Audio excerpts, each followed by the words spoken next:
இப்பொழுதும் இயேசு அழைக்கிறார் பிரார்த்தனை கூட்டம் ஒன்றில் உங்கள் அன்பு சகோதரி இவாஞ்சலின் பால் தினகரன் அவர்கள் வழங்கிய இறை செய்தியின் ஒரு பகுதியினை உங்கள் ஆசீர்வாதத்திற்காக வழங்குகிறோம். Praise the Lord. இந்த நாள் கர்த்தர் உண்டு பண்ணின நாள். கர்த்தர் உண்டு பண்ணின நாள். நாம் அதிலே மகிழ்ந்து களி கூறுவோம். இன்றைக்கு ஆண்டவர் அப்படித்தான் நம்ம ஒவ்வொருவரையும் களி கூற செய்ய போகிறார். எனக்கு அருமையானவர்களே, ஆண்டுடைய வாயிலே வஞ்சனை இருந்ததில்லை என்று 1 பேதுரு 2:22 பார்க்கிறோம். இந்த உலகத்தினர் எப்படி மற்றவர்களை ஏமாற்றலாம் என்று நினைத்து கொண்டு பேசி கொண்டிருக்கலாம். ஆனால் நாமோ ஆண்டவரை எப்படி சந்தோஷப்படுத்தலாம், எப்படி இந்த நாளை ஆண்டவருக்கு மகிமையாக பயன்படுத்தலாம் என்று நினைத்து கொண்டிருக்கிறோம். நீங்கள் எதை செய்தாலும் கர்த்தருடைய நாம மகிமைக்கென்று செய்யுங்கள் என்று வேதம் சொல்லுகிறது. அப்படியே நாமும் இருப்போம். நாம் மற்றவர்களுக்கு ஒளி விளக்காக இருக்கும்படியாக இந்த நாளிலே ஆண்டவர் வல்லமையாக இறங்கப் போகிறார். இதை நாம் சங்கீதம் 92:12 பார்க்கிறோம். வேதம் சொல்லுகிறது, நீதிமான் பனை போல் செழித்து லீபனோனில் உள்ள கேதுருவை போல் வளருவான். ஆண்டவர் உங்களுக்கு இந்த மாதத்திலே சொல்லுகிற வாக்குத்தத்தம் இதுதான். நீங்கள் பனை போல செழிப்பீர்கள், லீபனோனில் உள்ள கேதுருவை போல வளருவீர்கள். அப்படித்தான் ஆண்டவர் நம்ம ஒவ்வொருவரையும் ஆசீர்வதிக்க போகிறார். ஆண்டவருக்கும் இந்த கேதுரு என்றால் மிகவும் விருப்பம். இதை நாம் ஏசாயா 60:13 பாருங்கள். ஆண்டவர் சொல்லுகிறார், என் பரிசுத்த ஸ்தானத்தை சிங்காரிக்கும்படிக்கு லீபனோனின் மகிமையை நான் கொண்டு வரும்படி செய்ய போகிறேன். அவருடைய ஆலயத்தை அப்படி அந்த லீபனோனின் மகிமையினாலே சிங்காரிக்க அவர் விருப்பமுள்ளவராக இருந்தார். லீபனோன் என்றாலே செழிப்பு என்றுதான் அர்த்தம். லீபனோனில் வளருகிற கேதுருக்கள் எப்படி வளருமாம்? உயரமாக செழிப்பாக இருக்கும் என்று நாம் வேதத்திலே பார்க்கிறோம். அப்படித்தான் உங்களை ஒவ்வொருவரையும் ஆண்டவரே வளர்க்க போகிறார். நாம் விரும்பினாலும் சரி, விரும்பாமல் போனாலும் சரி, ஆண்டவர் தான் நம்மை வளர்க்க போகிறார். இந்த மாதத்திலிருந்து நாம் அதை பார்க்க போகிறோம். லீபனோனில் உள்ள கேதுருவை போல ஆண்டவர் நம்மை வளர்க்க போகிறார். எனக்கு அருமையானவர்களே, நாம் 1 பேதுரு 2:3 பார்க்கிறோம். அதுபோலவே புதிதாக பிறந்த ஒரு குழந்தைக்கு ஒரு தாய் எப்படி பாலை கொடுத்து வளர்க்கிறாளோ, அதே போல ஆண்டவர் நமக்கு தம்முடைய ஞான பாலை கொடுத்து வளர்ப்பார்.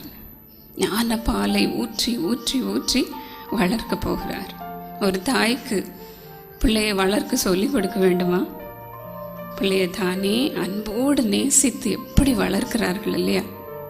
பாலை கொடுத்து அதை விளையாட வைத்து தூங்க வைத்து முழு நேரம் அந்த குழந்தையோடு கூடவே இருக்கிறார்கள், பிறந்த குழந்தையோடு. அப்படித்தான் ஆண்டவர் நம்மோடு கூட இருக்க போகிறார். ஒரு தாய் தேற்றுவது போல நான் உங்களை தேற்றுவேன் என்று ஆண்டவர் சொல்லியிருக்கிறார். அதுவும் எப்படி தேற்றுவாராம்? மடியில் வைத்து தாலாட்டுவார். பாலை கொடுத்து நம்மை ஊட்டி வளர்க்கிறார். குழந்தை அப்படி தான் செய்யும். பாலை குடிச்சிட்டு என்ன பண்ணும்? நல்லா விளையாடிட்டு தூங்கும். அவ்வளோதான் அதுக்கு தெரியும். அப்படி தான் நாமும் இருக்க போகிறோம். நல்ல ஆண்டவர் கொடுக்குற வசனத்தை நாம் ஏற்றுக்கொண்டு நன்றாக ஆண்டுடைய ஊழியத்தை செய்து கேதுருவை போல வளரப்போகிறோம்.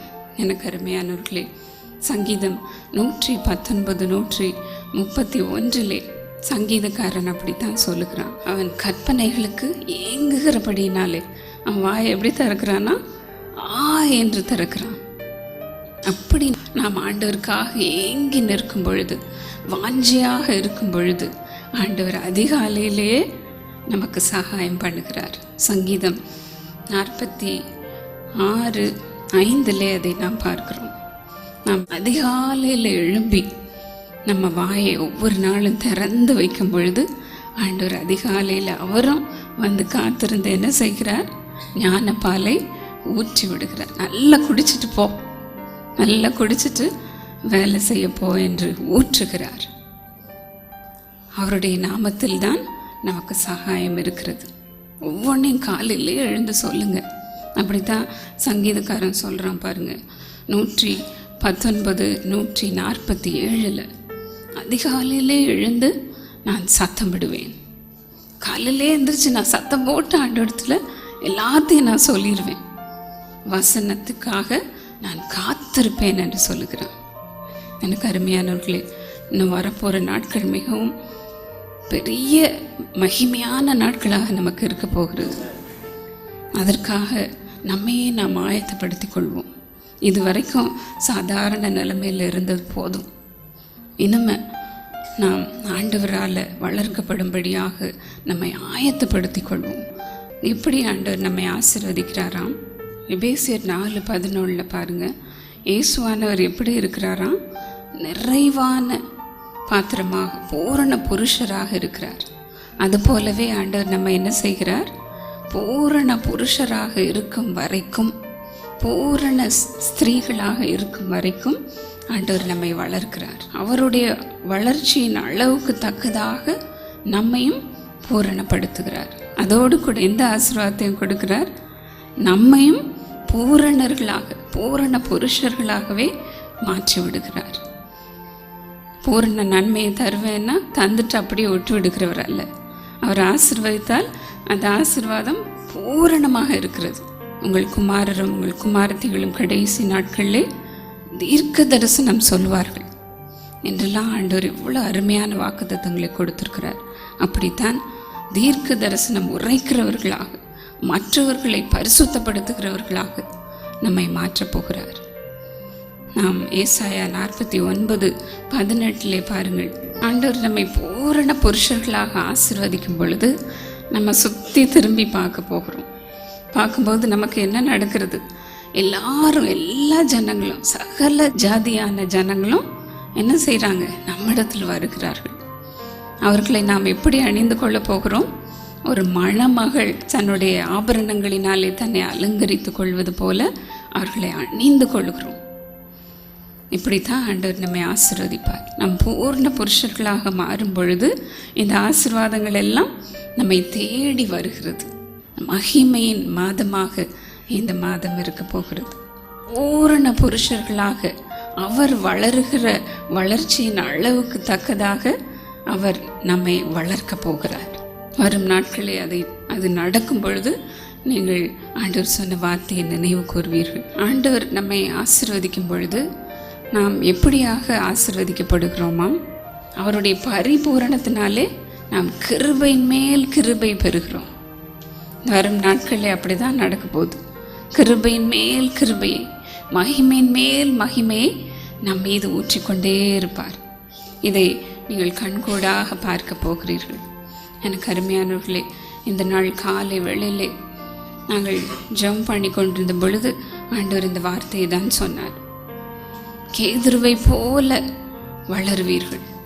இப்படி தான் அப்பா ஒரு முறை சகோதரர் தினகரன் அவர்கள் ஏர்போர்ட்டுக்கு போன பொழுது, அந்த பழைய நாட்களில் கால் பலவீனமாக இருந்த பொழுது லக்கேஜை தூக்க முடியாது. அந்த நாட்களில் உதவி செய்ய யாரும் கூட போக மாட்டார்கள். அப்பொழுது அம்மா தவித்து கொண்டிருந்தார்களாம். பெட்டியை எப்படி தூக்கிட்டு போகிறது? ஒரு கையில் அப்பாவை பிடிக்கணும், இன்னொரு கையில் பெட்டியை தூக்கணும். தவித்து கொண்டிருந்த அந்த நேரத்தில் ஒரு மனுஷன் நல்ல குண்டா டாலாக வந்தார். திடீர்னு எங்கிருந்து வந்தாரோ தெரியாது. அவர் போலீஸ் ஆஃபீஸர் என்று சொன்னார்கள். அவர் வந்து ஒரு கையில் பெட்டியை தூக்கினார், இன்னொரு கையில் அப்பாவுடைய கையை ஸ்ட்ராங்காக பிடிச்சார், வெளியே கொண்டு போய் விட்டார். அப்படி தான் எனக்கு அன்பானவர்களே உங்களை ஒவ்வொருவரையும் பயன்படுத்த போகிறார். இதுவரை நம்ம எவ்வளோ ஆசீர்வதித்திருக்கிறார், உயர்த்தி வைத்திருக்கிறார். இன்னும் வரும் நாட்களிலே இன்னும் பெரிய காரியங்களை நாம் பார்க்க போகிறோம். இந்த வருஷம் ஆரம்பத்தில் ஆண்டவர் எனக்கு சொன்ன வாக்குத்தத்தம் இதுதான். இதிலும் பெரிதானவைகளை காண்பாய். பெரிய காரியத்தை, ஐயோ நானா இதை செய்தேன், என் வாயிலே அந்த தீர்க்க தரிசன வார்த்தை வந்தது என்று சொல்ல போகிறீர்கள். இன்னும் ஏசாயா 54:3 பாருங்க, ஆண்டவர் சொன்னார், நீ வலது புறத்திலும் இடது புறத்திலும் இடங்கொண்டு பெருகுவாய். ஆண்டவர் அதை தான் சொன்னார். எல்லா பக்கத்துல இருந்தும் ஆசீர்வாதம் வரும். வெள்ளியும் பொன்னையும் கொண்டு வந்து கொட்டுவார்கள். யார் என்ன சொன்னாலும் சோர்ந்து போகாதீர்கள். ஹல்லேலூயா. ஆண்டவருடைய வாக்குத்தத்தத்தை பிடித்து கொள்வோமா? கேதுருவை போல வளர்கிறவர்களாக இருக்க போகிறோம். ஹல்லேலூயா. ஜெபிப்போமா? ஆண்டவரே, உம்முடைய மகிமையான வார்த்தைக்காக உமக்கு நன்றி சுவாமி. நன்றி அப்பா. இந்த உலகத்திலே மக்கள் எங்களை வார்த்தைகளை சொல்லி ஏமாற்றுவார்கள் அப்பா. ஆனால் நீர் அப்படி அல்ல சுவாமி. உம்முடைய வார்த்தைகள் ஆம் என்றும் ஆமேன் என்றும் இருக்கிறது என்று நாங்கள் பார்க்கிறோமே.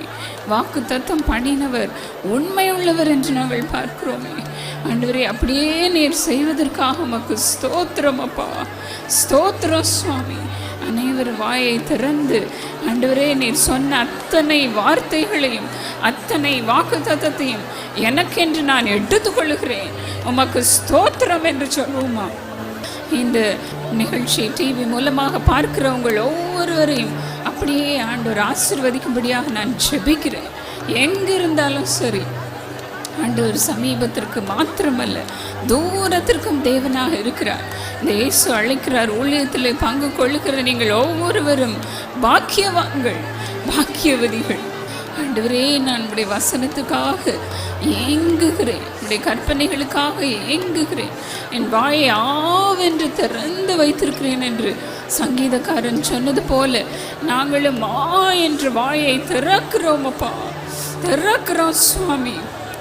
ஒவ்வொருவருடைய வாயையும் திருப்தியாக்கும்படியாக இப்பொழுது நிரப்புவீராக, நிரப்புவீராக, நிரப்புவீராக. இதுவரைக்கும் எங்களுக்கு கிடைத்த வரங்கள் போதாது சுவாமி. ஆண்டவரே, அற்புதங்களை செய்தது போதாதப்பா, இன்னும் பெரிய காரியங்களை பார்க்க வேண்டுமே. ஒவ்வொருவரையும் அப்படி நிரப்புவீராக, பூரண புருஷர்களாக நிரப்புவீராக. ஆண்டவரே, ஒவ்வொரு சிஸ்டர்ஸையும் நிரப்புவீராக. Thank you Jesus. நிரப்பும் அப்பா, நிரப்பும் சுவாமி. வலது புறமும் இடது புறமும் இடம் கொண்டு பெருகுவாய் என்றபடி பெருகட்டும் சுவாமி. வல்லமை பெருகுவதாக, வல்லமை பெருகுவதாக. வரங்கள் செயல்படுவதாக, இன்றிலிருந்து செயல்படுவதாக. ஹல்லேலூயா, ஹல்லேலூயா. Thank you Jesus, thank you Jesus. எல்லா சோம்பேறி தனத்தின் ஆவிகளும் ஒழியட்டும் இயேசுவின் நாமத்தினாலே. நிரப்புவீராக, நிரப்புவீராக. ஆவியின் வல்லமை இறங்குவதாக. ஆண்டவரே, நீர் கொடுக்கிற இந்த ஆசீர்வாதங்களை நாங்கள் எங்களுக்கென்று எடுத்துக்கொள்கிறோம்ப்பா, எடுத்துக்கொள்கிறோம் சுவாமி. ஒரு கரத்தில் ஊழியத்தை பிடித்துக் கொள்கிறவர்களாக, ஒரு கரத்தில் இந்த குடும்பத்தை பிடித்துக் கொள்கிறவர்களாக மாற்றுவீராக. ஒவ்வொருவரையும் திட்டப்படுத்துவீராக, வல்லமையினால் நிரப்புவீராக. முற்றிலும் வேறுபட்ட புதிய மனுஷர்களாக ஒவ்வொருவரையும் நிரப்புகிறதற்காக உமக்கு நன்றி. எல்லாரும் ஆண்டவரை ஸ்தோத்திரிப்போமா, ஸ்தோத்திரிப்போமா. ஸ்தோத்திரம் பண்ண பண்ண பண்ண கிருபை பெருகிக்கொண்டே இருக்கும், பெருகிக்கொண்டே இருக்கும். அவருடைய பரிபூரணத்தினாலே நாம் எல்லாரும் கிருபையின் மேல் கிருபை, கிருபையின் மேல் கிருபை பெற்றுக்கொண்டே இருப்போம். இப்பொழுது வல்லமை இறங்குகிறதற்காக உமக்கு நன்றி சுவாமி. வரங்கள் இறங்குகிறதற்காக உமக்கு நன்றி அப்பா. பெருகுகிற வல்லமை இறங்குகிறதற்காக உமக்கு ஸ்தோத்திரம், ஸ்தோத்திரம். அவர்களுக்குள்ளாக இருந்து நீர் பெருகுகிறதற்காக உமக்கு ஸ்தோத்திரம். Bless them Lord, bless your people master. எங்கிருந்தாலும் சரி, இந்த ஊழியத்தோடு இணைந்திருக்கிறவர்கள் எங்கிருந்தாலும் சரி, வல்லமை அவர்களை நிரப்பட்டும், நிரப்பட்டும். இப்பொழுது நிரப்பட்டும் சுவாமி. ஞான பால் இப்பொழுது ஊற்றப்படுவதாக, ஊற்றப்படுவதாக, ஊற்றப்படுவதாக. ஆண்டவருடைய வார்த்தைகளை நீங்கள் சொல்லும் பொழுது அப்படியே அது நடக்க போகிறது, அப்படியே நடக்க போகிறது. அப்படிப்பட்ட ஞான பாலை ஆண்டவர் ஊற்றுகிறார். உங்கள் வாயிலே சாதாரணமாக ஆண்டவருடைய வார்த்தைகளை சொல்லி ஆசீர்வதிக்க போகிறீர்கள். Thank you Jesus. ஆண்டவரே, பழைய வாழ்க்கை வேண்டாம் சுவாமி, பழைய மனுஷன் வேண்டாப்பா. புதிய மனுஷனை அவர்கள் தரித்து கொள்ளட்டும். இப்பொழுது புதிய மனுஷனை தரித்து கொள்ளட்டும் இயேசுவின் நாமத்தினால். இந்த ஆசீர்வாதத்தை ஒவ்வொருவர் மீதும் நான் இப்பொழுது வைக்கிறேன். என் நாமத்தை அறிந்திருக்கிறபடினால் நான் உயர்ந்த அடைக்கலத்திலே வைப்பேன் என்று தான் சொல்லியிருக்கிறேன் சுவாமி. அந்த பிள்ளைகளை கனம் பண்ணுவீராக, கனம் பண்ணுவீராக. உயர்த்தும் அப்பா, உயர்த்தும் சுவாமி. அவர்கள் வாழ்ந்திருக்கட்டும்ப்பா. ஒவ்வொருவரையும் குடும்பமாக நாங்கள் அவர்களை ஆசீர்வதிக்கிறோம். இயேசுவின் நாமத்தில் பிதாவே.